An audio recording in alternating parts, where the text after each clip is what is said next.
There was something that I thought of just earlier. I drove over to my friend's house to drop off a few promos that I had from the film that we both caught, Pokemon the movie, I Choose You. Now before I go any further, for those of you who haven't watched Pokemon's newest installment, go somewhere else, go to a different video.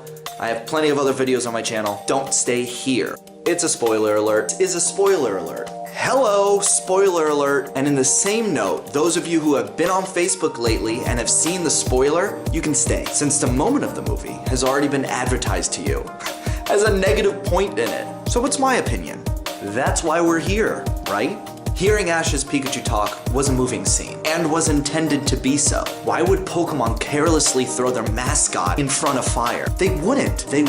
That's why Ash is there. So the scene is broken down, where Ash takes a stand against the entire fleet of Pokemon coming to destroy Pikachu. And him. But he doesn't go down easy. He stands in front of them and opens up his arms and pretty much takes the full blast and goes bye-bye. You see him take the blast and he falls. After that, you see Pikachu and Ash laying side by side, both looking at each other. Moments before Ash perishes, you hear his best pal speak to him in a language we understand as humans, and right now in the US, English. The viewers are looking at Pikachu as Ash. We are laying down right next to him, seeing what is going on. We're hearing everything that Ash is hearing. We're experiencing it with him, as him. That's why we hear English. Well, Darcy, we know all this. They should have put subtitles instead. I believe nobody should speak in English except for me, Alf. It was too high-pitched for a boy. I just turned the sunglasses. I don't know how girls wear their glasses. Was the girl voice good, though? Was it good?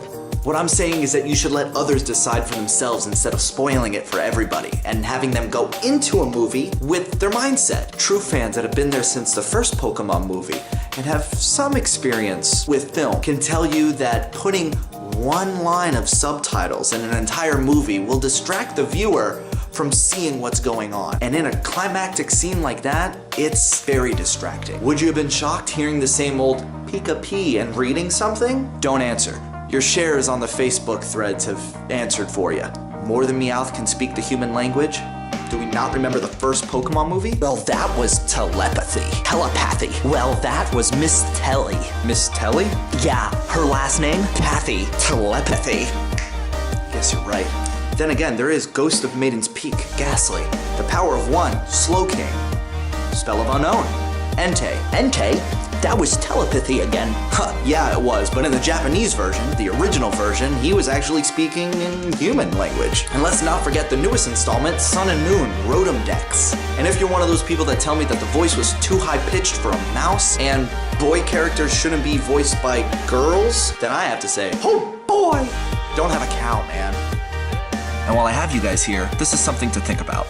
While everyone isn't accepting what Pokemon decided to do with Pikachu's voice, for one scene out of 21 years, they have already played the Ash dying card in the first movie, and we were torn apart by Pikachu crying. You think they'll do the same trick twice to grab a viewer? Clearly that wasn't the case, and the absence of Brock and Misty should have given you a heads up to this. Ash was dying when he could hear Pikachu's voice. It doesn't mean that Pikachu can't speak fluent English or Japanese. It means Ash connected with Pikachu for that moment in time, right before he died, and we experienced what Ash did during that moment. Stop complaining about this one scene and claiming to be a fan, and pick up the trading card game or video game and actually be involved in the community, instead of posting about one thing in Pokemon and claim you were there from the beginning. And Pokemon Go doesn't count, neither does spending $20 for some boosters one time a few months ago. I don't see you going to League, nor do I see statuses about pre-releases or events you do. Look, I'm not saying I have more right to judge what Pokemon does is right, but let's face it, times are changing, and if you aren't accepting to new things,